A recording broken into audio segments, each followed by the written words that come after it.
think should happen to you? Death sentence, sir. And why do you think you deserve the death sentence? An eye for an eye, sir.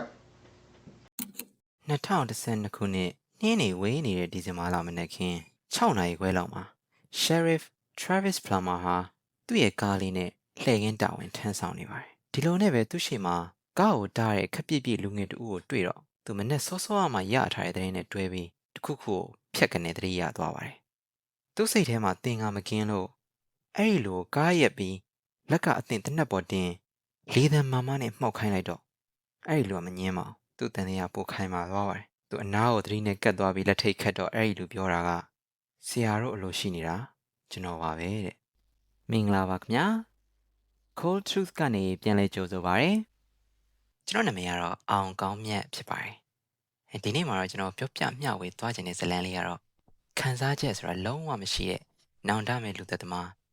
Gerard Murray ရဲ့အကြောင်းပဲဖြစ်ပါတယ်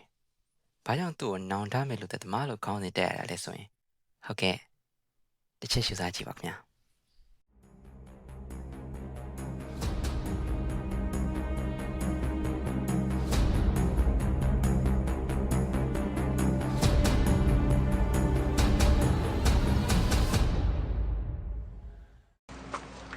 Anything to say for yourself today? No, ma'am. Any reason why you might have done this to this young man? No, ma'am. No reason. No, ma'am. You have nothing to say for yourself. No, ma'am. You want to tell the community anything? No, ma'am. Did you confess to police? Yes, ma'am. Are you proud of what you've done? No, ma'am. Do you have remorse for what you've done? No, ma'am.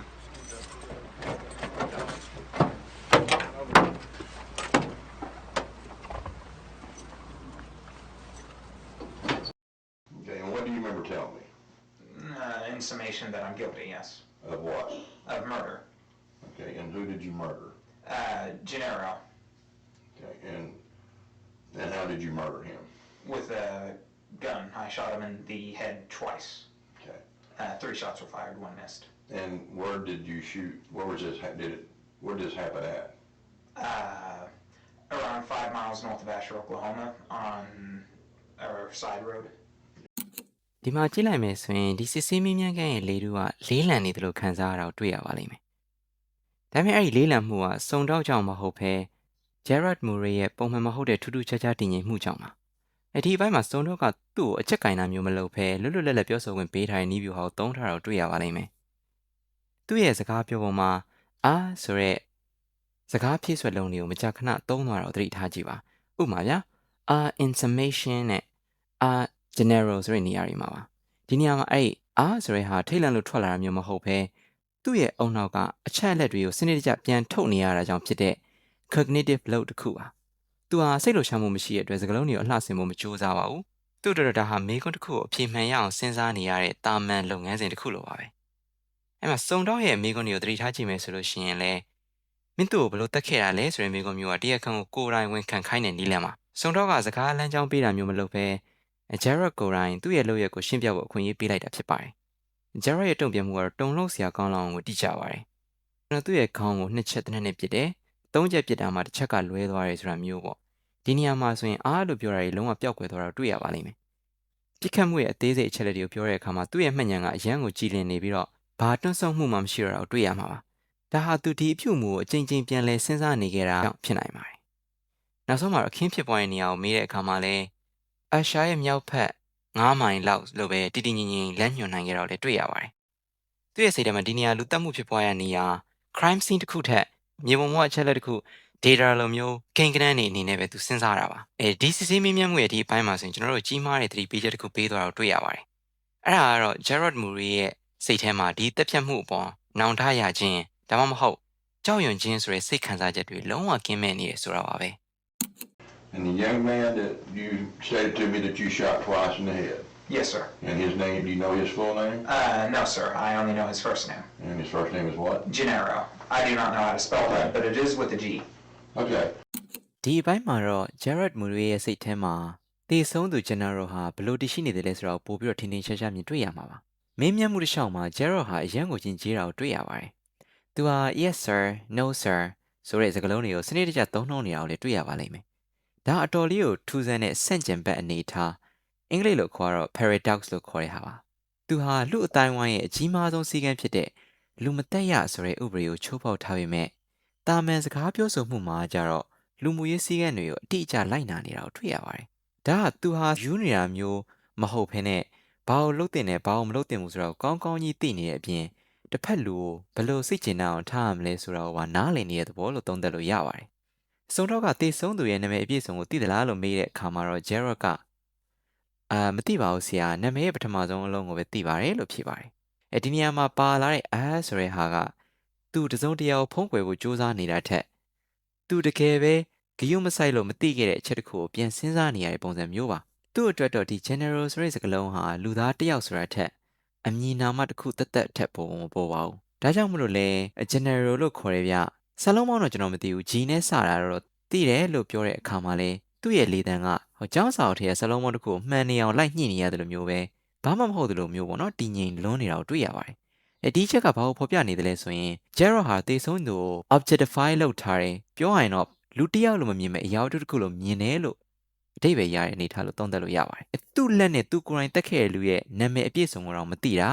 သိဖို့လဲစိတ်မဝင်စားတာသူ့မှာစာနာစိတ် empathy ပေါ့နော်လုံးဝကင်းမဲ့နေတာကိုမိမောင်းထုတ်ပြနေပါတယ်။ဇုံတော့ကလည်း Gerard ကိုခေါင်းကိုနှစ်ချက်ပစ်ခဲ့တယ်ဆိုတဲ့အချက်ကိုပဲထက်ခါတလဲလဲအတိပြုခိုင်းနေတာကိုတွေ့ရပါတယ်။ဒါဟာ Gerard ရဲ့ဝန်ခံချက်ကိုခိုင်မာစေအောင်နေမကဘဲနဲ့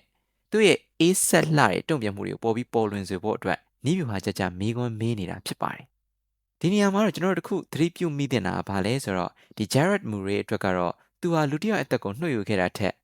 နာမည်ကိုယ်တော်တေချာမသိတဲ့ပြစ်မှတ်တစ်ခုကိုရှင်းလင်းခဲ့တာလို့မြင်နေတယ်ဆိုတော့သူ့ရဲ့စိတ်ခံယူချက်ကိုတွေ့ရတယ်ဆိုတဲ့အချက်ပါပဲ။ Asked if I could be given a ride to Walmart in exchange for $20 gas money. Okay. And did he agree to that? Yes, sir. Okay. And did he in fact take you to Walmart? Yes, sir. We got in his pickup truck and he drove me to Walmart.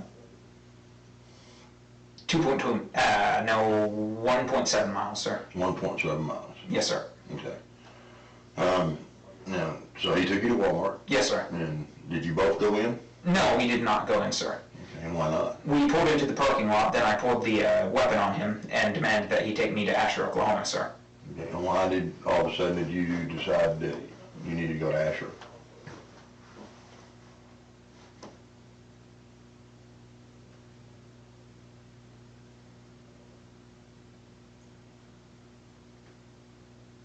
Because I was planning to take him out into the country and kill him.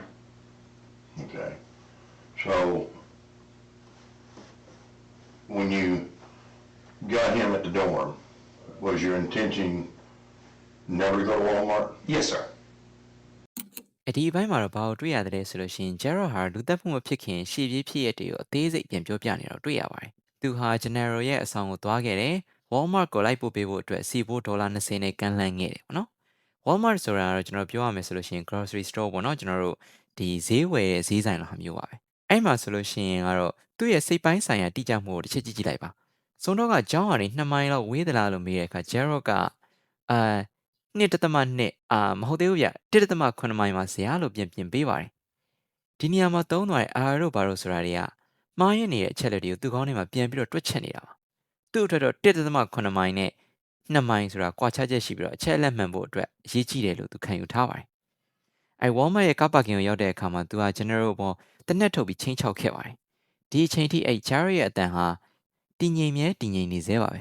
ဒါပေမဲ့စုံတော့ကအရန်ကိုရိုးရှင်းတဲ့မိကုန်းတစ်ခုမေးလိုက်ပါတယ်ဘာလို့ရုတ်တရက်ကြီးအရှာကိုသွားဖို့ဆုံးဖြတ်လိုက်တာလဲတဲ့ဒီနေရာမှာပဲသူ့ဘက်ကနေပြီးတော့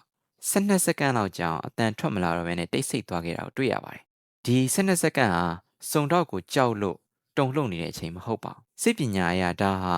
calculated honesty လို့ခေါ်လို့ရပါတယ်သူ့ရဲ့လုပ်ရနောက်ွယ်ကအမှန်တရားကိုဘယ်လိုထုတ်ပြောရမလဲဆိုတာကိုအချိန်ယူစဉ်းစားနေရပါသူကလိန်ညာဖို့စူးစမ်းနေကြတာမဟုတ်ပါဘူးသူ့ရဲ့ရက်ဆက်လာရွယ်ချက်ကိုအသင့်တော်ဆုံးစကားလုံးနဲ့ပုံဖော်ဖို့ပြင်ဆင်နေုံသက်သက်ပါအဲ့နောက်မှာသူကအေးဆေးပဲပြန်ပြောပါတယ်ဘာလို့လဲဆိုတော့ကျွန်တော်ကသူ့ကိုပေါ့နော်ဟိုဘက်ကိုခေါ်သွားပြီးတော့တက်ပစ်ဖို့ပါဆိုတဲ့အကြောင်းပြန်ပြောပါတယ်ဒီစကားကိုသူဖြေတဲ့အခါမှာသူ့စီကနေပြီးတော့ကျတော့တို့ဘာမှမပါတော့ဘဲနဲ့12စက္ကန့်ကြာစဉ်းစားနေခဲ့တဲ့တွန့်ဆုတ်မှုတွေလည်းပျောက်ကွယ်သွားပါတယ်ဒါပေမဲ့အရေးကြီးဆုံးအချက်ကနောက်ဆုံးမေးခွန်းမှာရှိနေပါတယ်စုံစမ်းစစ်ဆေးရေးရရှိစုံတော့ကမေးလိုက်ပါတယ်မင်းသူ့အဆောင်ကိုသွားတဲ့အချိန်ကလေးကWalmart ကိုသွားဖို့ရည်ရွယ်ချက်လုံးဝမရှိခဲ့တာလားလို့မေးတဲ့အခါမှာမန်မာရီဆရာလို့သူချက်ချင်းဖြေခဲ့ပါတယ် ဒီချက်က Jared ရဲ့လို့ရဟာခဏတာစိတ်လိုက်မှန်ပါဖြစ်သွားတာမဟုတ်ဘူးဆိုတာကိုသက်သေပြလိုက်တာပါပဲသူဟာကျွန်တော်ရဲ့အခက်အခဲကိုခေါက်လိုက်တဲ့အချိန်ကလေးကသူ့ကိုဘယ်နေရာမှာတက်ရမယ်ဆိုတာကြိုတင်စီစဉ်ထားပြီးသားပါသူဟာ General စီကနေအကူအညီတောင်းတဲ့သူဖြစ်ဟန်ဆောင်ပြီးတော့အစကတည်းကတေမင်းစီကိုခေါ်ဆောင်တော့ဖို့ဆုံးဖြတ်ထားခဲ့တာဖြစ်ပါတယ်ဒီ12စက္ကန့်ကြာတိတ်ဆိတ်မှုက Jared Murray ရဲ့လူသက်မှုအပေါ်ထားရှိထားတဲ့သဘောထားကိုအရှင်းလင်းဆုံးပြသလိုက်တာပါပဲသူ့အတွက်တော့ဒါဟာဒေါသကြောင့်ဖြစ်လာတဲ့လုပ်ရမဟုတ်ပါဘူးသူ့ခေါင်းထဲမှာတည်ချစီစဉ်ထားတဲ့အစီအစဉ်တစ်ခုပဲဖြစ်ပါတယ် Kids in college here, why you? I believed that he would have had the least impact, sir. Impact of on what? I believed he didn't have many friends, or many close friends, I should rephrase. And as as he is going missing, his absence would be less notable. Okay, so would have been if tomorrow at school nobody would have thought anything of it. That was the plan, sir, yes. Okay. And so why did you choose to take him to Asher to kill him when? My plan was for after my killing him, I was going to head north towards Canada, and Asher was further north than Ada, so. Okay. And I know the surrounding terrain, and I knew a good spot. I didn't have that spot planned in particular. If I had planned that far ahead, I would have had a grave dug. But I knew a general area. Okay. ဒီစုံစမ်းစစ်ဆေးမှုအခုဆိုရင်အမှောင်ပိုင်းဆုံးအပေါင်းကိုရောက်လာပြီလို့ပြောလို့ရပါတယ်။စုံစမ်းစစ်ဆေးရေးအရာရှိကသူ့အရန်ကိုအရေးကြီးတဲ့မိကုံတစ်ခုမေးလိုက်ပါတယ်။ဘာလို့သူ့ကိုရွေးချယ်ခဲ့တာလဲဆိုတဲ့မိကုံမှာဒီ Jared ရဲ့အဖြေကလည်းကြည့်ရှုသူတွေကိုတုန်လှုပ်သွားစေပါလိမ့်မယ်။သူဖြေလိုက်တဲ့အဖြေကဆွဆွကြခဲ့ရတဲ့အတိုင်းပဲသူသာဆိုလို့ရှိရင်တက်ရောက်မှုအနည်းဆုံးဖြစ်လိမ့်မယ်ထင်လို့ပါဆရာတဲ့။သူ့ရဲ့စိတ်ပညာအရ General ကိုလူသားတစ်ယောက်လိုမမြင်ပဲလူအတိုင်းဝိုင်းထဲမှာတန်ဖိုးမရှိသလောက်ဖြစ်နေတဲ့ကိန်းကနန်းတစ်ခုလိုပဲမြင်နေတာပါ။ သူကဆက်ပြီးတော့ရှင်းပြပါတယ် General မှာတကယ်ချင်းအများကြီးမရှိတာကြောင့်သူပျောက်သွားရင်တော့ဘယ်သူမှချက်ချင်းသတိထားမိမှာမဟုတ်ပါဘူးလို့သူကတွက်ထားတာပါဒီနေရာမှာသူကစကားပြောရင်းချောင်းဟန့်လိုက်ပါသေးတယ်ဒါကသူစိတ်လှုပ်ရှားလို့မဟုတ်ပဲသူ့ရဲ့ဒီယုတ်တိမတန်တဲ့အယူအဆကိုသူ့ဘက်ကနေပြီးတော့သူ့ရဲ့အမြင်သူ့ရဲ့ခံယူချက်အရာဘလို့သဘောထားရဲဆိုတဲ့အကြောင်းစုံတော့နားလည်တော့ပို့ပြီးတော့တခြားရှင်းပြနေအောင်ပြောချင်တဲ့ပုံစံမျိုးပါ Asher ကိုဘာလို့ရွေးချယ်ခဲ့တယ်လဲဆိုတော့ဒီနေရာကိုရွေးရခြင်းအကြောင်းရင်းကလည်းသူ့မှာသူ့ရဲ့ဒီ practical ဖြစ်တဲ့ thinking ကိုထပ်တွေ့ရပြန်ပါတယ်သူ့ရဲ့အစီအစဉ်ကလူသက်ပြီး Canada နိုင်ငံဘက်ကိုထွက်ပြေးဖို့ပါ Asher ဟာအဲ့ဒီလမ်းကြောင်းမှာရှိနေကြောင်းသူ့အတွက်ဒါဟာတက်ဖြတ်ဖို့အကောင်းဆုံးနေရာတစ်ခုတည်းမပို့ပါဘူးဒါကြောင့်ရွေးလိုက်တာပါပဲသူ့ရဲ့နောက်ဆုံးဝင်ခံချက်ကတော့အတော်လေးကိုထူးဆန်းပါတယ်သူကအခင်းဖြစ်တဲ့နေရာရဲ့ပတ်ဝန်းကျင်အနေထားကိုသိပေမဲ့နေရာအတိအကျကိုတော့ကြိုမစီစဉ်ထားဘူးလို့သူပြောပါတယ်သူဆက်ပြောတာကကျွန်တော်ဒါဒီနေရာကိုကြိုရွေးထားခဲ့မယ်ဆိုလို့ရှိရင်ဒီနေရာမှာကျွန်တော်ကျင်းကြိုတူးထားမှာပေါ့တဲ့ဒီစကားကျွန်တော်တို့ဘာကိုပြနေတယ်လဲဆိုရင်သူ့မှာလူသက်ဖို့ဆိုတဲ့ရည်ရွယ်ချက်ကတော့အပြည့်ရှိပေမဲ့အလောင်းကိုဖျောက်ဖို့ဆိုတဲ့ရည်ရွယ်ချက်ထက်သူ့ရဲ့ထွက်ပြေးမဲ့အစီအစဉ်ကိုပဲပို့ပြီးတော့အာရုံစိုက်ထားတာကိုတွေ့ရပါတယ်သူဟာလူသက်မှုကိုအတက်ပညာတစ်ခုလုံးမဟုတ်ပဲသူ့ရဲ့ခီးစဉ်အတွက်လှုပ်ဆောင်ရမယ့်အလုပ်တစ်ခုလိုပဲသဘောထားနေတာပါဒီအပိုင်းမှာကတော့ကျွန်တော်တို့အနေနဲ့ Jared Murray ရဲ့စိတ်အခြေအနေကလုံးဝအေးဆက်နေပြီးတော့သူကျူးလွန်ခဲ့တဲ့လုပ်ရက်ပေါ်မှာလည်း impact မရှိဘူးလို့သူကိုယ်တိုင်ယုံကြည်နေတာသူ့ရဲ့စိတ်ပိုင်းဆိုင်ရာပုံမှန်မဟုတ်မှု sociopathic trait ကိုအထင်ရှားဆုံးပြနေတာဖြစ်ပါတယ်။ဒီနည်းပြောရရင်တော့ Jared ရဲ့ရက်စက်တဲ့တွက်ချက်မှုတွေကိုကောင်းကောင်းမိမောင်းထုတ်ပြပေးထားတာဖြစ်ပါတယ် In the parking lot. Yes, sir. What did you tell him? I told him to take me to Ada. Asher. Asher. And did he say anything? He panicked, went to pull out his phone. I yanked the phone out of his hand, and then he panicked some more, kept telling me not to kill him. To make him feel more comfortable, I unloaded the clip, unloaded the bullet from the chamber, handed them over to him, and that eased his nerves a little. Then I pulled a second clip out of my pocket and set it on my lap. Okay. And you drove him to, so he drove you? Yes, sir. And did you have any conversation between Ada and Asher? The entire time was a conversation, sir. And was it basically, what, can you tell me what that conversation was?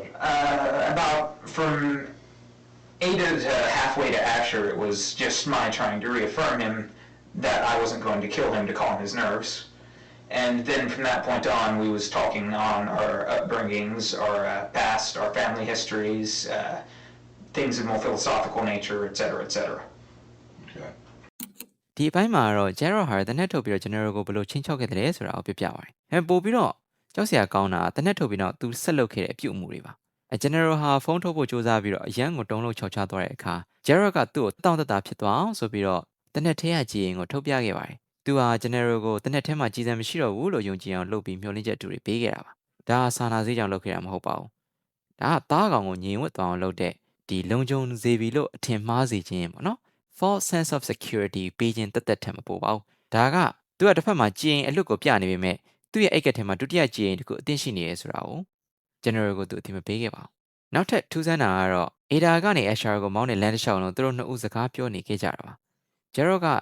သူဟာ general ကိုစိတ်အေးသွားအောင်လုပ်ပေးခဲ့တယ်လို့ဆိုပါတယ်သူတို့ဘာတွေပြောခဲ့ကြသလဲဆိုရင်သူတို့ငယ်ဘဝအကြောင်းတွေမိသားစုရာဇဝင်တွေအကြောင်းတွေပြောခဲ့ကြတယ်လို့ Gerald ကတည်တည်ငြိမ်ငြိမ်ပဲရှင်းပြတာကိုကြည့်ရင်လူသက်သမားကသူ့ကိုတတ်တော့မှမဟုတ်ဘူးလို့အသက်ခံရမဲ့သူယုံကြည်အောင်ဖြောင်းပြနေတဲ့စကားဝိုင်းဟာတကယ်တော့အချိန်ဆွဲနေရတက်တက်ပဲဆိုတာကိုကျွန်တော်သိနိုင်ပါတယ်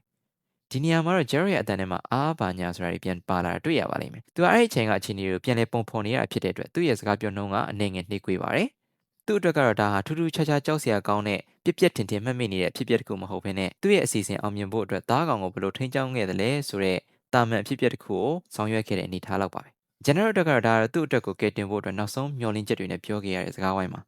ဒါပေမဲ့ Gerard Murray အတွက်ကတော့ဒီစကားဝိုင်းကသူ့ရဲ့ရက်ဆက်လာတဲ့အဆုံးသက်စီကိုတွားခဲ့တဲ့လမ်းကြောင်းပေါ်ဖြစ်ဖြစ်တခုတည်းမပိုခဲ့ပါဘူး။ Yes, at some point, did you decide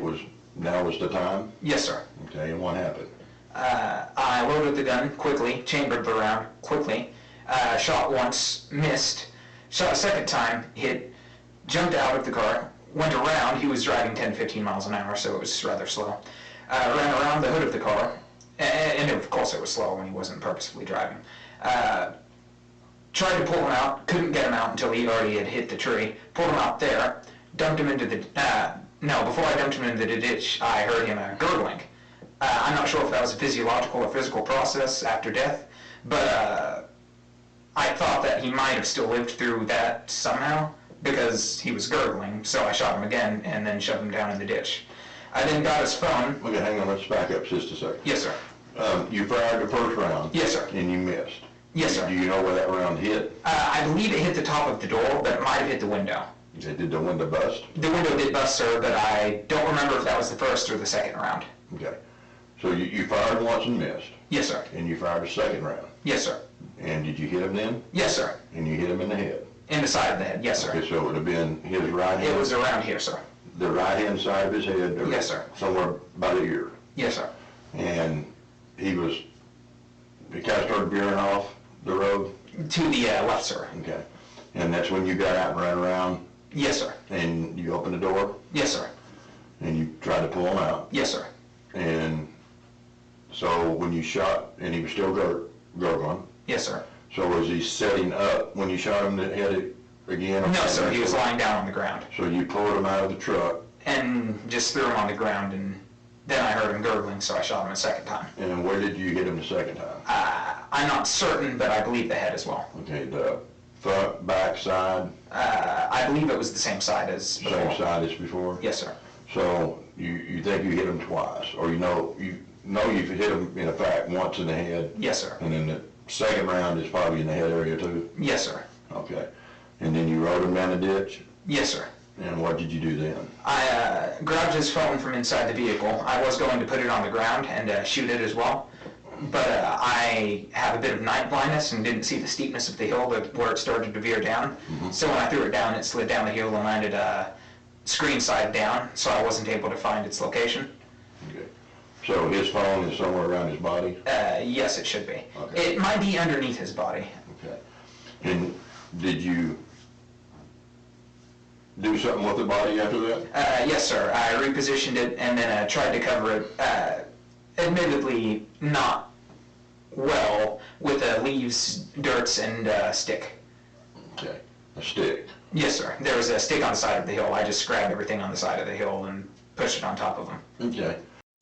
စီစေးမင်းမြတ်မှုရဲ့ဒီအပိုင်းမှာတော့ Gerard ဟာလူသက်မှုကိုဘလို့အဆုံးသတ်ခဲ့တယ်လဲဆိုရင်ထိလန့်စရာကောင်းလာတဲ့အချက်လက်တွေကိုစတင်ပြောပြလာပါတယ်။သူ့ရဲ့စကားပြောတဲ့အခါမှာမြ мян ဆန်ဆန်မြ мян ဆိုတဲ့စကားလုံးကိုထပ်ကတလေလေသုံးသွားတာကိုသတိထားကြည့်ပါ။သူဟာတနက်ကိုကြည်ဖြည့်တာကြည်ထိုးတာတွေအရန်ကိုမြ мян ဆန်ဆန်လုပ်ခဲ့ရလို့ဆိုပါတယ်။ဒါဟာစိတ်လို့ရှားလို့တုံရင်နေရာမျိုးမဟုတ်ဘဲဆက်ရုပ်တရုပ်လို့တိကျရဲ့လှုပ်ဆောင်ချက်တစ်ခုကိုစက်တိုက်ဆိုသလိုလှုပ်ဆောင်နေတဲ့သဘောမျိုးဖြစ်ပါတယ်။အဆိုအရဆုံးအပိုင်းကတော့သူက General ကိုကောက်ဝေါ်နေဆွဲချပြီးကျင်းထဲကိုပစ်ချဖို့ကြိုးစားတဲ့အချိန်မှာအဲ့ဒီအချိန်မှာ General စီကနေထွက်လာတဲ့ gurgling ဖြစ်တဲ့အတန်ပေါ့နော်အဲ့အသက်ရှူတဲ့အခါမှာခွီးခွီးနဲ့မြည်နေတဲ့အတန်လိုဟာမျိုးကြားရတယ်လို့သူပြောပါတယ်ဒီနေရာမှာ Jared ရဲ့တုံ့ပြန်မှုတကယ်ကိုတုံ့လို့ဆရာပါပဲသူကဒါဟာတေကန်ဒီမှာဖြစ်ပေါ်တဲ့ခန္ဓာဗေဒဆိုင်ရာဖြစ်စဉ်တစ်ခုလားဆိုတာတော့စဉ်းစားနေခဲ့တာပါသူ့အတွက်ကတော့တေအန်ဆဲဆဲလူတယောက်ရဲ့ဝေဒနာဟာစာနာစရာမဟုတ်ဘဲလေ့လာစရာသိပ္ပံနည်းကျအချက်အလက်တစ်ခုလိုဖြစ်နေတာပါသူက general အသက်မသေးဘူးလို့ယူဆခဲ့တဲ့အတွက်နောက်ထပ်တစ်ချက်ထပ်မံပစ်ခတ်ခဲ့တယ်လို့လည်းအေးစီးစီးပဲဝန်ခံခဲ့ပါတယ်။ဇွန်တော့ကပစ်ခတ်မှုဖြစ်စဉ်ကိုအသေးစိတ်ပြန်မေးတဲ့အခါမှာလဲ Jared ဟာအလွန်ကိုတီတီငြိမ်ငြိမ်နဲ့ပဲဖြေချခဲ့တာကိုတွေ့ရပါတယ်။ပထမတစ်ချက်လွဲသွားတယ်။ဒုတိယတစ်ချက်ထိသွားတယ်။တနက်ကြည်စံကတခါအပေါ်ဘက်ပိုင်းကိုထိသွားတာလား brain ပေါက်မှန်ကိုထိသွားတာလားဆိုတာတွေပါမသေးကွဲဘူးဆိုပေမဲ့ဒီလိုအခြေအနေအသေးစိတ်တွေအထိသူ့ရဲ့မှတ်ဉာဏ်တွေကနေတိတိကျကျပြန်ထုတ်ပေးနေပါတယ်။သူ့ရဲ့စကားပြောပုံမှာပါဝင်နေတဲ့ဘာညာဆိုတာတွေကချက်လက်တွေကိုမှန်အောင်ပြန်ပြီးတော့စီစစ်နေတာဖြစ်ပြီးတော့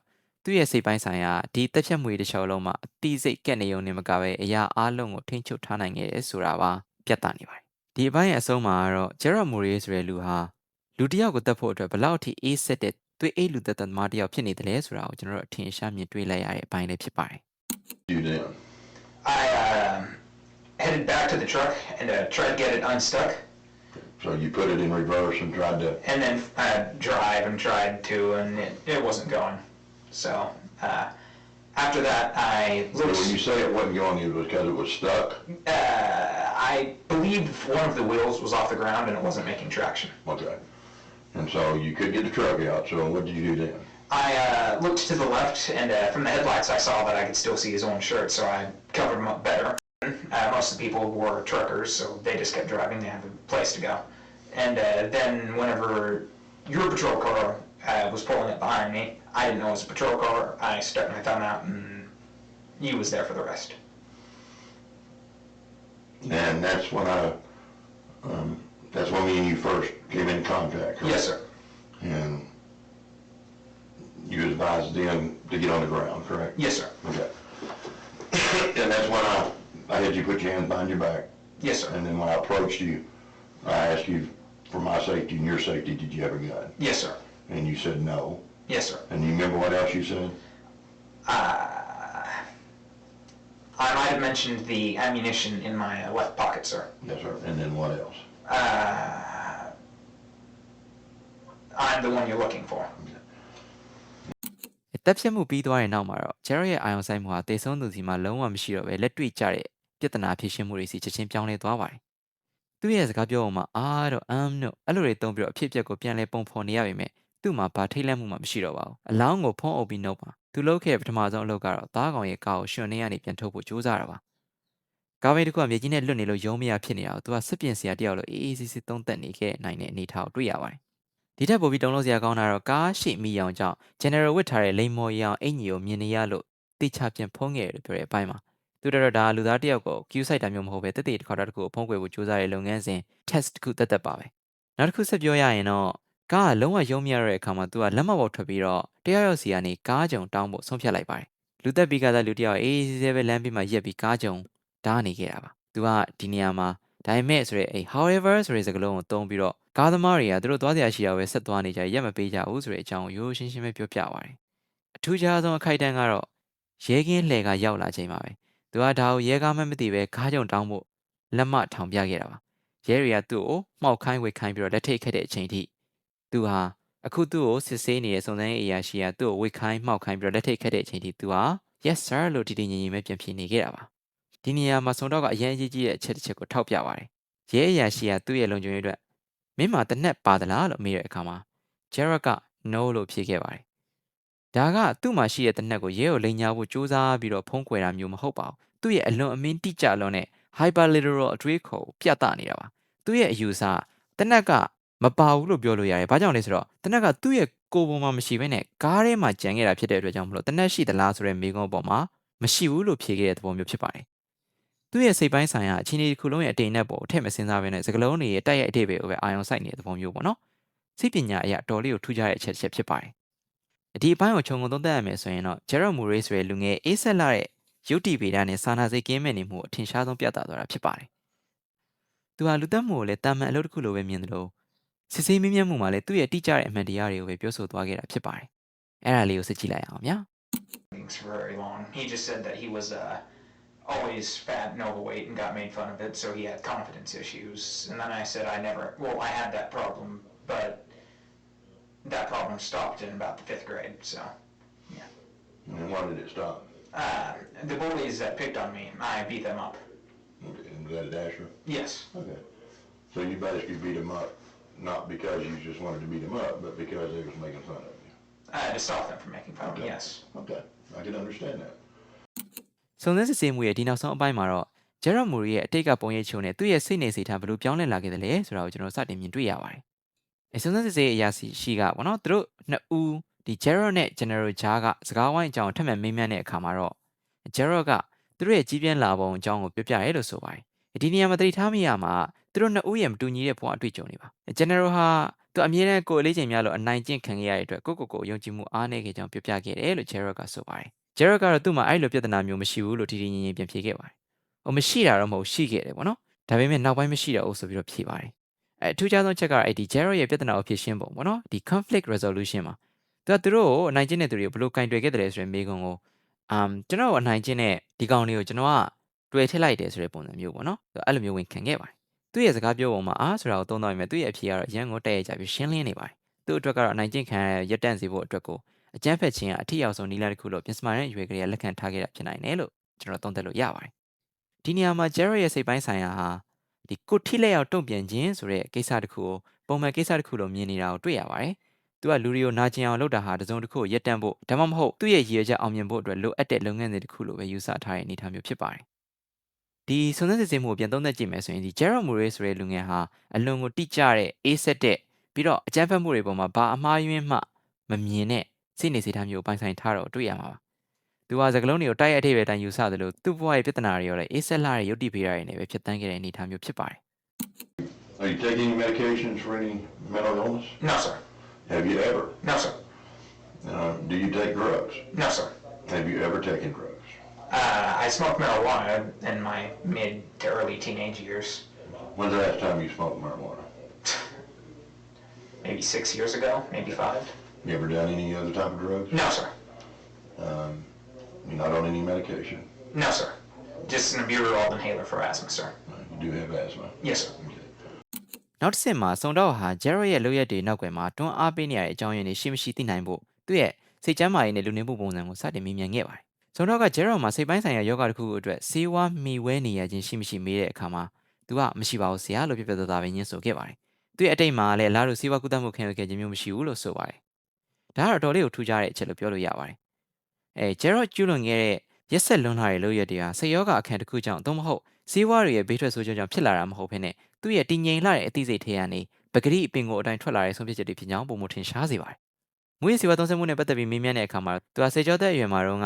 ဆေးကြောက်ပေါ့နော် marijuana weed ပေါ့နော်သုံးဆွဲခဲ့ဘူးကြောင်းဝန်ခံခဲ့ပါတယ်။ဒါပေမဲ့သူဟာလွန်ခဲ့တဲ့9နှစ်သို့မဟုတ်6နှစ်ခန့်ကဖြစ်ပါတယ်ဆိုတဲ့အကြောင်းနဲ့တခြားမူရစီဝါတွေကိုလုံးဝသုံးဆွဲခဲ့ခြင်းမရှိဘူးလို့ဆိုထားပြန်ပါတယ်။ဒီအချက်ကလည်းအခင်းဖြစ်ပွားချိန်မှာသူဟာမူရစီဝါရဲ့လွှမ်းမိုးမှုအောက်မှာရှိမနေဘူးဆိုတာကိုသက်သေပြနေတာပါ။သူ့ရဲ့အပြုတ်မှုတွေကမွေးရဆေးကြောင့်မဟုတ်ပဲသူ့ရဲ့သွေးအေးလာတဲ့ပင်ကိုယ်စည်းကြောင့်ဖြစ်တယ်ဆိုတဲ့အချက်ပါပဲ။စကားဝိုင်းနောက်ဆုံးမှာသူအသုံးပြုနေရတဲ့တခုတည်းသောဆေးကတော့ပန်းနာရင်ကျက်ယောဂအတွက်သုံးတဲ့ albuterol ရှုဆေးပဲဖြစ်တယ်လို့ပြောပါတယ်။ဒီလိုအသေးအမွှားကျန်းမာရေးအချက်လက်လေးကိုတော့တိတိကျကျဝန်ခံနေရသူကဒီစုံစမ်းစစ်ဆေးမှုမှာတခုလုံးလိန်ညာပြောဖို့စိတ်မဝင်စားပဲသူ့ရဲ့အမှတ်တရားတွေပဲဖော်ပြနေတာကိုကျွန်တော်တို့တိတိကျကျသိနိုင်တာဖြစ်ပါတယ်။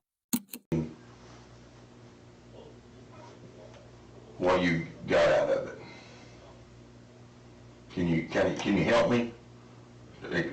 I don't really get anything out of it. I mean, but why? If you wasn't going to get some food or something, why did you do it? I guess is what I'm asking. If I'm pressed to answer, I'll say it's to prove the strength of my resolve. But that's only if I'm pressed to answer. I'm not pressing you. I'm just trying to understand. Then I don't know why. Okay. So it just Popped in my head. popped in your head. And you Yes, did sir. it. Okay. But it's never popped in your head before. Not other people, sir. No. That you've never killed before. No, sir. Okay. Animals?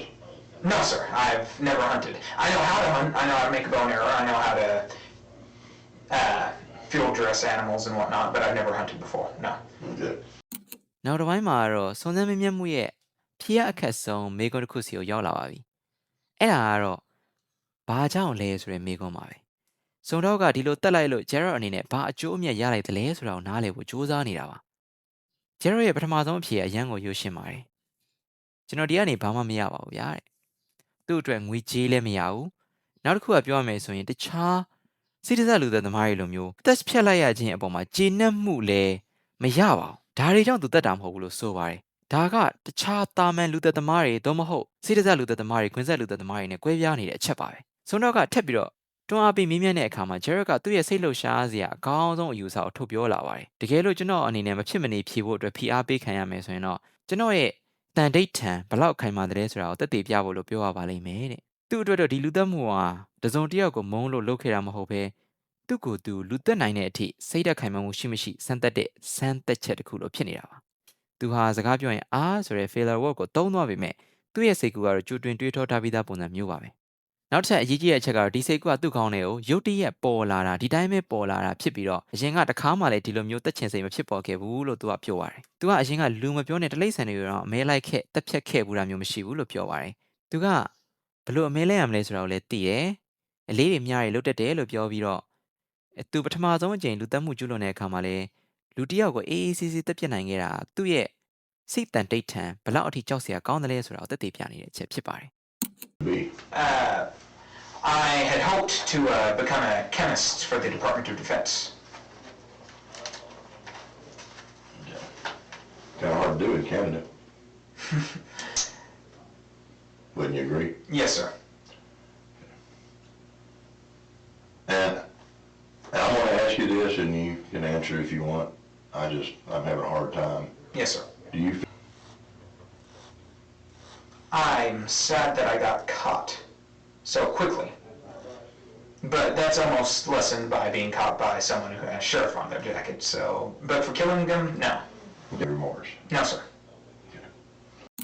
ဒီအပိုင်းမှာတော့ဂျယ်ရော့မူရီရဲ့စိတ်အခြေအနေဟာတာမန်လူတွေနားလည်နိုင်တဲ့နယ်ပယ်ထက်ကျော်လွန်တဲ့အနေအထားမှာရှိနေတာကိုတွေ့ရပါလိမ့်မယ်။ဆိုတော့ကသူ့ရဲ့အနာဂတ်ရည်မှန်းချက်တွေကြောင့်မေးတဲ့အခါမှာဂျယ်ရော့ကကာကွယ်ရေးဝန်ကြီးဌာနမှာဓာတုဗေဒပညာရှင်တယောက်ဖြစ်နေတဲ့အကြောင်းကိုပြောပြပါတယ်။ဆိုတော့ကဒီလိုလူသက်မှုကျူးလွန်ပြီးရဲ့နောက်ကနေဒါကိုထွက်ပြေးဖို့ကြံစီနေတဲ့သူတယောက်အတွက်ဒီအိမ်မက်ကမဖြစ်နိုင်တော့ဘူးဆိုတာထောက်ပြတဲ့အခါမှာဂျယ်ရော့ကရေခဲ့ပါတယ်။ဒီရေမောတန်ကသူ့ဘဝပျက်စီးသွားလို့စိတ်ပြက်လက်ပြက်ရေတာမျိုးမဟုတ်ဘဲအခြေအနေရဲ့ဝီရော်ဒီဖြစ်မှုကိုသဘောကျလို့ရေလိုက်တဲ့အေးအေးဆက်ဆက်တုံ့ပြန်မှုတစ်ခုပါ။ဒီအပိုင်းမှာစိတ်ဝင်စားဖို့အကောင်းဆုံးအချက်ကတော့သူအဖမ်းခံရတဲ့ပေါ်ထားရှိတဲ့သူ့ရဲ့သဘောထားပါပဲ။သူကဒီလောက်မြန်မြန်ဆန်ဆန်အဖမ်းခံလိုက်ရတာတော့စိတ်မကောင်းဘူးလို့ဆိုပါတယ်။ဒါပေမဲ့သူကဆက်ပြီးတော့ထိုးစမ်းတဲ့စကားတစ်ခုကိုပြောပါတယ်။အဲ့ဒီဝန်နေမှုက sheriff လို့ခေါ်တဲ့ရဲအရာရှိတယောက်ရဲ့ဖန်စီထိန်းသိမ်းမှုကိုခံရတာဖြစ်တဲ့အတွက်ကြောင့်မို့လို့ဒီဝန်နေမှုအနှဲငယ်တက်တာသွားတယ်လို့သူပြောထားတာဖြစ်ပါတယ်။သူ့ရဲ့စိတ်ထဲမှာတာမန်ရဲဖမ်းတာမျိုးထက်အဆင့်မြင့်အရာရှိတယောက်ကသူ့ကိုဖမ်းဆီးခဲ့တာသူ့အတွက်တစုံတရာဂုဏ်ယူစရာသို့မဟုတ်အဆင့်တန်းတစ်ခုလို့ယူဆနေတဲ့ပုံစံမျိုးပါ။နောက်ဆုံးမှာတော့စုံတော့ကမင်းနောင်တရသလားလို့ထပ်ခါတလေလေမေးခဲ့ပါတယ်။ဂျယ်ရော့ရဲ့အဖြေကတော့ရှင်းပါတယ်။သူ့ကိုတတ်တဲ့အတွက်ကတော့နောင်တလုံးဝမရပါဘူးတဲ့။သူကအဖမ်းခံရလို့ဝမ်းနေတာတော့မှန်တယ်။အသက်တခြားကိုနှုတ်ရခဲ့တဲ့လို့ရအတွက်ကတော့ဘာစာနာစိတ်မှမရှိတာ哦 no sir ဆိုတဲ့စကားတစ်ခွန်းနဲ့ဒီပြူသွားခဲ့ပါတယ် You ain't never been in trouble? No, sir. So if I run a record on you, I'm not going to find anything on you? You might find that assault from a couple months ago, but that'd be it. Okay, and that was when you and the other guy in the dorm got into it? Yes. About the chokehold? Yes, sir. Okay. စုံစမ်းစစ်ဆေးမှုအခုဆိုရင်ဂျယ်ရော့မူရီရဲ့အတိတ်မှာတရားဥပဒေနဲ့ပတ်သက်ပြီးတော့ညီစွန်းခဲ့ဘူးတာမျိုးရှိမရှိဆိုတဲ့အချက်ကိုဥတီလာပါတယ်။ဆိုတော့ကဂျယ်ရော့မှာအရင်ကပြဿနာတက်ခဲ့ဘူးတာမျိုးရှိမရှိမေးတဲ့အခါဂျယ်ရော့ကလွန်ခဲ့တဲ့လအနေငယ်ကဖြစ်ခဲ့တဲ့ကုတိလက်ရောက်ကျွန်းလုံမှုအကြောင်းဝန်ခံခဲ့ပါတယ်။ဒီအကြောင်းအရာဆိုတော့တက်ကတော့အသေးစမ်းမဟုတ်ပါဘူး။အစောပိုင်းစစ်ဆေးမေးမြန်းမှုမှာဂျယ်ရော့ကသူ့ကိုအနိုင်ကျင့်သူတွေကိုပြန်လဲထိုးကျိတ်လိရှိခဲ့တဲ့အကြောင်းပြောပြပေးတာဖြစ်လို့ဆိုတော့ကဒီအချက်ကိုလည်းကြိုတင်သိရှိထားပါတယ်။ဒါအပြင်ကျွန်တော်စောစောကစုံတောင်းတဲ့စစ်ဆေးမေးမြန်းတဲ့အပိုင်းထဲမှာဒီအကြောင်းကိုလည်းကျွန်တော်အနေနဲ့ဘောနော်များလုံးနေမှာဆိုလို့ကြော်ခဲ့တဲ့အပိုင်းတွေထဲမှာဘောနော်ဖြတ်ခဲ့တဲ့အပိုင်းတွေထဲမှာပါခဲ့ပြီးသားအချက်ဖြစ်ပါတယ်။သူကလွန်ခဲ့တဲ့2လလောက်ကဘောနော်တခြားတစ်ယောက်ကိုရန်ဖြစ်တဲ့အခါမှာတော့ကိုထိလက်ရောက်လုပ်ခဲ့ဘူးတာရှိပါတယ်။အဲ့ဒီရန်ပွဲမှာတော့သူကတခြားတစ်ယောက်ကိုထိုးပြီးတဲ့အခါကျတော့ level ညှစ်ထားတဲ့အနေအထားမျိုးပါ။ကျတော့စုံတော့ကမင်းရဲ့ရာဇဝင်ကိုပြန်ကြည့်လိုက်လို့ရှိရင်တခုတည်းသောတွေ့ရမယ့်ပြဿနာမင်းစောစောကပြောတဲ့လူတစ်ယောက်ကိုမင်းတို့ရန်ဖြစ်တော့level ညှစ်ထားခဲ့တဲ့ဟာလားလို့မေးတဲ့အခါမှာဟုတ်ပါတယ်လို့သူကဝန်ခံပါတယ်။ဒီ level ညှစ်ချင်းဖြစ်စဉ်ကလည်းသူ့အပေါ်လာရောက်အနိုင်ကျင့်ဖို့ကြိုးစားတဲ့သူကိုသူကအကြမ်းဖက်နီလန်းနဲ့တုံ့ပြန်ခဲ့တာလို့သူ့ရဲ့အဖြေအရသူဖြေကြားခဲ့တာဖြစ်ပါတယ်။သူတို့တော့ဒါရိုးရှင်းတဲ့တုံ့ပြန်မှုပါပဲ။တစုံတစ်ယောက်ကသူ့ကိုနှောက်ယှက်ရင်အဲ့လူရဲ့အသက်အန္တရာယ်ဖြစ်စေနိုင်တဲ့level ကိုညှစ်တဲ့နီးလိုမျိုးသုံးပြီးတော့ရက်တက်အောင်လုပ်ဖို့ကြိုးစားတာမျိုးပါ။ဒီဖြစ်စဉ်ကနေတဆင့်ဂျယ်ရော့ရဲ့စိတ်ပိုင်းဆိုင်ရာပြဿနာတွေကိုဖြေရှင်းဖို့အတွက်အကြမ်းဖက်ခြင်းကိုအထက်ရောက်ဆုံးနီလန်းတစ်ခုဖြစ်လက်ခံထားကြောင်းကပုံမထင်ရှားစေပါတယ် သူ့ရဲ့အနိုင်ကျင့်ခံရတဲ့အတိတ်ဟာသူ့ကိုတနာစရာကောင်းတဲ့သားကောင်ဖြစ်စေရမယ့်အစားတခြားသူတွေကိုနာကျင်အောင်လုပ်ဖို့အတွက်ခိုင်မာတဲ့အကြောင်းပြချက်တစ်ခု justification ရသွားစေခဲ့တာပါဒီနေရာမှာသတိထားမှာ Jared ရဲ့ဖြစ်ချပုံမှာသူဟာသူ့ရဲ့အတိတ်ကအပြုအမူတွေကိုကာကွယ်ပြောဆိုဖို့အတွက်မကြိုးစားခဲ့တယ်လို့ဒီရန်ပွဲပုံမှာလည်းထူးထူးခြားခြားခံစားချက်ပြတာမျိုးမရှိပါဘူးသူ့အတွက်ကတော့အနိုင်ကျင့်ခံရလို့ပြန်လည်တုံ့ပြန်ခဲ့တဲ့ဒီရန်ပွဲကသူ့ဘဝရဲ့မှတ်တမ်းတစ်ခုထပ်မပို့ပါဘူးဆိုတော့ကလည်းဒီအချက်ကိုသိရှိပြပြဖြစ်တဲ့အတွက်ကြောင့်မလို့ Jared ရဲ့ပွင့်လင်းမှုကိုအတည်ပြုတဲ့အနေနဲ့သာဆက်လက်မေးမြန်းသွားခဲ့တာဖြစ်ပါတယ် It'll be a one-time thing. Since you planned this for 3 weeks, and by Tuesday night you knew who, and you knew when, but it failed. Yes, sir.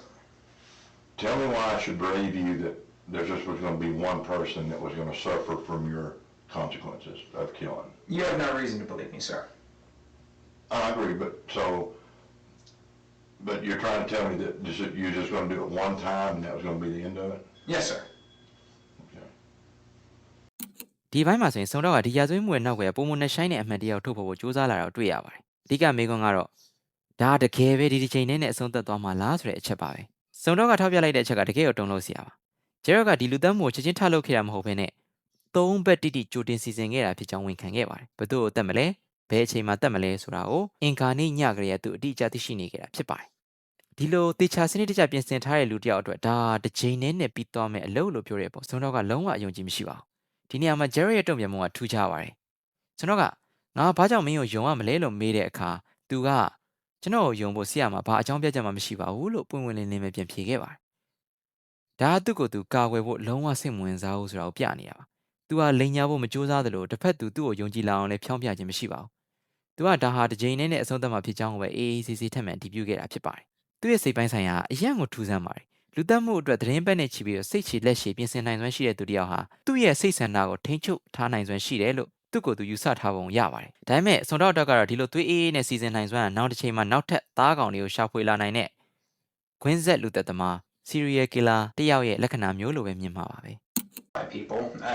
including at Asher School, if I'm a murderer or ever plan on it, but I've never planned on it since 3 weeks ago, and I've never killed anyone, so the answer's always been no. I've never been sure if it was jokingly or seriously, that said. Okay. I guess I'm just still having a real hard time understanding why. Why him?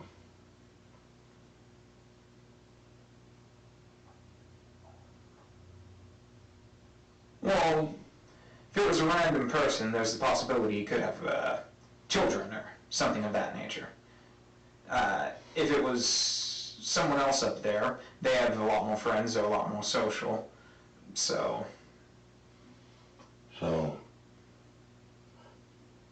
to tell us just by his quota status of not really having many friends or being social, it was a good victim. His presence would be less noticed, yes. Okay. That said, he did have a girlfriend and some friends. Yeah. You don't think his girlfriend would have missed him? I wasn't aware of his girlfriend until tonight, sir. Oh, so he told you before you killed him? No, the entire way down there, I had him hand me the phone at Walmart. The entire way down there, she was texting him, so I was texting what he told me to text back. Okay, so there was a conversation between his girlfriend and actually you, but you was texting what he... Word for word, yes. Okay. Okay. You don't think she's gonna be upset, heartbroken? I think she will be, sir. How'd that make you feel? No different, sir. Okay. စုံတော့အခုဆိုရင်ဖြေရှားရခက်ဆုံးမိကွန်းတစ်ခုကိုမေးလိုက်ပါတယ်ဘာလို့သူ့ကိုရွေးချယ်ခဲ့တာလဲဆိုတဲ့မိကွန်းဖြစ်ပါတယ် Jared ရဲ့တွေးခေါ်ပုံကတကယ်ကိုတုံ့လှုပ်စရာပါသူကသားကောင်ကိုရွေးချယ်ရမှာအလွန်ကိုလက်တွေ့ကြကြတွေးတောခဲ့တာပါအကယ်တခြားသူတယောက်ကိုရွေးချယ်ခဲ့ရင်ဒီနေရာမှာအဲ့လူရဲ့ကလေးတွေရှိနေနိုင်တယ်လို့မိသားစုကြံခဲ့တာတွေတငယ်ချင်းအများကြီးရှိနေတာတွေလူမှုရေးခြေပြတ်တဲ့သူမျိုးဖြစ်နေနိုင်တယ်လို့သူကဆိုပါတယ်သူ့အတွက်ကတော့သူတက်လိုက်တဲ့လူ General ဟာတငယ်ချင်းသိမ့်မရှိပဲလူမှုရေးမခြေပြတ်တဲ့အတွက်ပျောက်ဆုံးသွားရင်တော့ဒိတ်ထားမိသူနဲလိမ့်မယ်လို့တွေးတောခဲ့တဲ့ဒီယုတ်တိဗေဒအရာ General ဟာသူ့အတွက် သားကောင်ကောင်းပေါ့နော် good victim တယောက်ဖြစ်နေခဲ့ပါတယ်။ဆိုတော့အတွက်အပြင်ကိုထွက်ဖို့ပြင်လိုက်တဲ့အချိန်မှာ Gerald ကထက်ဖြစ်ပြီးတော့ပြောလိုက်ပါတယ်။ General မှာရေးစားရှိရဲဆိုတော့သူကအခင်းဖြစ်တဲ့ညကြမှာပဲသိရတာပါတဲ့။ပို့ပြီးတော့ထိတ်လန့်စရာကောင်းတာ Ada ကနေ Asher ကိုသွားရတဲ့လမ်းတစ်လျှောက်လုံးမှာ General ရဲ့ရေးစားကဖုန်းထဲကနေစာရီ text message တောက်လျှောက်ပို့တဲ့ဟာကို Gerald က General ကိုတက်ဖို့အတွက်ခေါ်သွားနေနေပဲ General စာပြန်ခိုင်းတဲ့အတိုင်းသူရေးစားတွေကိုစာကိုတစ်လုံးမကြံပြန်ပို့ပေးနေခဲ့တာပါ။သူဟာသူ့သားကောင်ရဲ့ဘဝကိုနောက်ဆုံးချိန်အထိလှည့်စားနေခဲ့တာဖြစ်ပါတယ်။ဆိုတော့ကသူမသွားခင်နောက်ဆုံးမေးခွန်းမေးလိုက်ပါသေးတယ်။အဲ့ဒီကောင်မလေးအရန်စိတ်ထိခိုက်ဝမ်းနေသွားမယ်ဆိုတာကိုသိတဲ့အခါမင်းဘယ်လိုခံစားရလဲတဲ့။ Gerald ရဲ့အဖြေကတော့တကယ်ကိုအေးဆက်လှပါတယ်။ဘာမှမထူပါဘူးဆရာတဲ့။သူဟာတခြားသူတယောက်ရဲ့နာကျင်မှုဝမ်းနည်းမှုနဲ့ဘဝပျက်စီးသွားမှုတွေပေါ်ဘာစာနာစိတ်မှမရှိတာကိုဒီစကားတစ်ခွန်းနဲ့အပြတ်အသက်ပြတ်သားသွားခဲ့တာဖြစ်ပါတယ်။ You told me just straight up, right out of the book, on what happened. Yes, sir. And, you know, I think you pretty much was right on cue on everything you told me. Yes, sir. The only thing I caught you in was the WD-40 can, I'd hope to keep him out of it, sir. and I appreciate that. But, you know, you've done a terrible thing tonight. Yes, sir. You killed a young man Yes, sir. just for the simple fact of, I guess pretty much this is safe for you. Yes, sir. And what do you think should happen to you? Death sentence, sir. And why do you think you deserve the death sentence? An eye for an eye, sir. ဒီစုံစမ်းစစ်ဆေးမှုကအခုဆိုရင်ညီကုန်းကိုရောက်လာပြီဖြစ်ပါတယ်။စုံတော့က Gerald Murray ကိုသူ့ရဲ့ယူသားမှုအတွက်အသိမှတ်ပြုခဲ့ပေမဲ့လည်းသူကျူးလွန်ခဲ့တဲ့အလုပ်ရဲ့ဆိုးဝါးမှုကိုလည်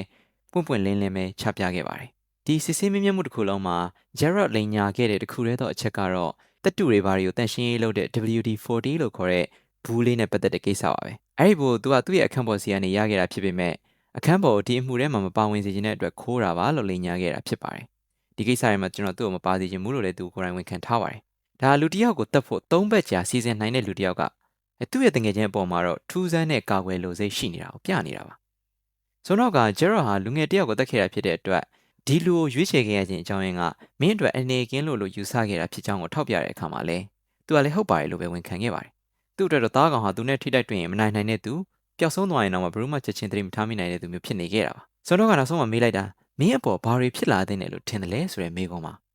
Gerald ဖြေကတော့အလွန်ကိုပဲရှင်းပါတယ်။တေးတံမှာဆရာတဲ့။ဘာကြောင့်တေးတံကိုခံယူချင်တာလဲလို့မေးတဲ့အခါမှာကျတော့လေသူက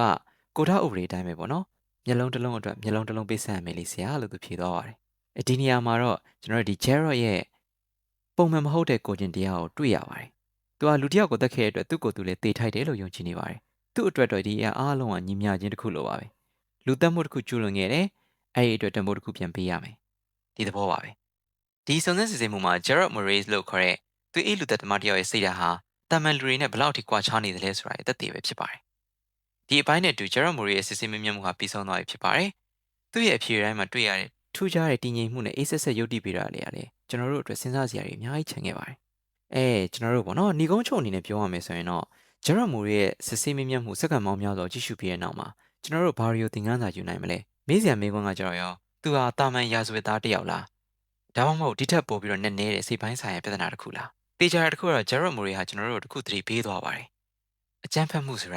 ာအမြဲတမ်းဒေါသသို့မဟုတ်မုန်းတီးမှုတွေကနေလာတာမဟုတ်ဘဲနဲ့တခါတည်းမှာအလွန်အမင်းအေးဆက်လွန်တဲ့ယုတ်တိဖေတာနဲ့စာနာစိတ်ကင်းမမှုတွေရလည်းပေါက်ဖွာလာနိုင်တယ်ဆိုတဲ့သင်ခန်းစာပါပဲ။ဒီလောက်အထိအသေးစိတ်ကြကြနဲ့သွေးအေးအေးဝင်ခံသွားခဲ့တဲ့ Gerald Murray ရဲ့အမှုဟာတရားရုံးမှာဘလို့အဆုံးသတ်သွားခဲ့တယ်လဲဆိုတဲ့မေးခွန်းကိုဖြေရမယ်ဆိုရင်တော့လူအများကသူ့ကိုတေတံသို့မဟုတ်ထောင်နဲ့တသက်ကျွန်းကြလိမ့်မယ်လို့ထင်မှတ်ခဲ့ကြပေမဲ့တရားသူကြီးရဲ့ဆုံးဖြတ်ချက်ကတော့အားလုံးကိုအံ့အားသင့်စေခဲ့ပါတယ်။ Gerald Murray ကိုတရားရုံးကစိတ်မနှံ့ခြင်းကြောင့်အပြစ်မရှိလို့အမိန့်ချမှတ်ခဲ့ပါတယ်။ဒါကြောင့်သူကထောင်ကိုမသွားရဘဲနဲ့စိတ်ချမ်းသာရေးစေုံကိုပဲပို့ခံလိုက်ရတာဖြစ်ပါတယ်။ဒါဟာသူလူမသက်ခဲ့ဘူးလို့ဆိုလိုတာမဟုတ်ပါဘူး။လူသက်မှုကျူးလွန်ချိန်မှာသူ့ရဲ့စိတ်အခြေအနေကအမှားနဲ့အမှန်ကိုခွဲခြားနိုင်စွမ်းလုံးဝမရှိတော့ဘူးလို့တရားဝင်သတ်မှတ်လိုက်တာဖြစ်ပါတယ်။ဒါဆိုရင်သူ့မှာတကယ်ပဲဘာယောဂရှိနေတာလဲ။စိတ်ပညာရှင်ရဲ့စစ်ဆေးချက်အရ Gerald မှာ schizotypal personality disorder လို့ခေါ်တဲ့ယောဂရှိကြောင်းရှာဖွေတွေ့ရှိခဲ့ရပါတယ်။ဒီယောဂဟာတာမန်စိတ်ဝေဒနာတွေထက်ပိုပြီးတော့နှက်နဲပါတယ်။ဒီယောဂရှိသူတွေဟာပတ်ဝန်းကျင်နဲ့အဆက်အသွယ်ပြတ်ပြီးတော့ကိုယ်ပိုင်ထူးဆန်းတဲ့ယုတ်တိဗေဒတွေထဲမှာနေထိုင်တတ်တယ် လူမှုရေးဆိုင်ရာစာနာစိတ်လုံးဝကင်းမဲ့ပြီးတခြားသူတွေရဲ့ခံစားချက်ကိုနားမလည်နိုင်ဘူးအရာဝတ္ထုတွေဒါမှမဟုတ်အဖြစ်အပျက်တွေရောအလွန်မင်းတက်ရိုက်ကြကြအတိတ်ပဲဖွင့်ဆိုတတ်တယ်ဒီလိုသဘောတရားမျိုးတွေရှိပါတယ်ဒါကြောင့်မလဲသူ့ရဲ့အဖြေတွေမှာတွေ့ရတဲ့ yes sir no sir ဆိုတဲ့ဒီငြိမ်မှုတွေနဲ့နောင်တကင်းမဲ့မှုတွေကဒီဝေဒနာတွေရဲ့လက္ခဏာရက်တွေပဲဖြစ်ပါတယ်နောက်ဆုံးမှာကျွန်တော်မေးချင်တာကတော့ဗျာဒီယောဂရှိပါတယ်လို့သူ့ကိုသတ်မှတ်လိုက်တဲ့ပုံမှာသူကျူးလွန်ခဲ့တဲ့လုပ်ရအတွက်ခိုင်လုံတဲ့အကြောင်းပြချက်တစ်ခုရောဖြစ်နိုင်ပါသလားစိတ်ဝေဒနာရှိနေတာကြောင့်ပဲသူကအပြစ်ကနေရောကင်းလွန်ခွင့်ရတင်ပါသလားဒါမှမဟုတ်ဒီလိုသွေးအေးတဲ့လူသက်သမားတယောက်ကိုယောဂအမိတက်ပြီးလွတ်ပေးလိုက်တာဟာတရားမျှတမှုမရှိဘူးလို့ရောတရားလူကြီးမင်းတို့ရောထင်ပါသလားအောက်က comment မှာကျွန်တော်တို့အမြင်တွေကိုလည်းအတူတူဆွေးနွေးပြီးသွားပါအောင်လို့ကျွန်တော်ဖိတ်ခေါ်လိုပါတယ်ဒီဗီဒီယိုလေးကိုအဆုံးထိကြည့်ပေးတဲ့အတွက်လည်းကျေးဇူးတင်ပါတယ်ကျွန်တော်အောင်ကောင်းမြတ်ပါနောက်ထပ်ဗီဒီယိုတစ်ခုကျရင်ပြန်တွေ့ကြမယ်ဗျာ signing off